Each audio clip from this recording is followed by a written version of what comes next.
안녕하십니까. 오르막원 국어선생 한결 선생입니다. 오늘은 6평 대비 국어 비문학 다 맞추기에 대해서 안내 드리고자 이 자리에 있었습니다. 먼저 작년 수능 국어의 특징에 대해서 말씀드리면 작년 수능은 30년간 수능 국어 중에서 가장 어려운 불수능이었습니다. 자, 이 불수능의 핵심은 비문학이 가장 어렵기 때문인데 이러한 비문학 변별력은 올해도 계속될 것 같습니다. 특히 학생들이 바라볼 때 비문학 지문의 특징은 지문의 내용 파악이 어려웠고 또 내용 파악이 되더라도 문제가 어려웠는데 먼저 좀 더 자세히 보면은 과학기술 지문은 예전처럼 쉽진 않았습니다. 특히 인문과 경제 지문은 기본 배경 지식이 없으면 내용 파악이 안 될 정도로 어려웠으며 또 내용 파악이 되더라도 답을 고를 때 너무 까다로웠습니다.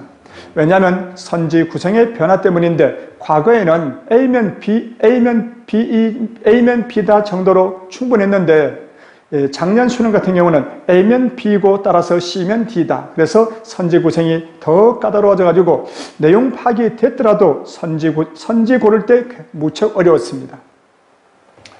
자, 그러면 이러한 이제 우리가 비문학 준비 방법이 중요하겠죠. 비문학 독해의 핵심은 세 가지입니다. 어휘력, 그리고 기본 배경 지식, 글의 구조 파악 능력입니다. 그 중에서 글의 구조 파악 능력은 단기간에 향상되지만 어휘와 그리고 기본 배경 지식 향상에는 많은 시간과 노력이 필요합니다. 자, 기본 배경 지식 중에서 경제 지문의 예시를 한번 들어보면은 저는 경제 지문에는 5가지의 기본 지식만 알면은 모든 경제 지문을 쉽게 읽을 수 있다고 생각하는데 그 5개는 수요와 공급, 이자율, 환율, 한계효용 그리고 유효수요입니다. 그 중에서 수요와 공급을 우리가 보면은 대부분 학생들이 수요와 공급은 쉽다고 생각하는데 그렇지는 않습니다. 수요와 공급에 대해서 제대로 안다면은 소비자 잉여 그리고 생산자 잉여 그리고 그 교점에서 사회의 가장 최적의 자원 배분이 일어나며 그리고 세금이 있을 때는 어떻고 관세가 붙으면 또 어떻게 변하는가까지 알아야 수요와 공급에 대해서 안다고 말할 수 있겠습니다. 저는 이런 지난 30년의 노하우를 통해 가지고 비문학 글을 읽기 위한 기본 배경 지식 배양에 특화된 어떤 그런 능력을 가지고 있습니다. 과학, 기술, 경제, 법, 논리, 더 나아가서 철학, 역사, 인문, 예술 등 비문학 배경 지식을 쉽고 알기 쉽게 이해시키는 수업을 진행하겠습니다.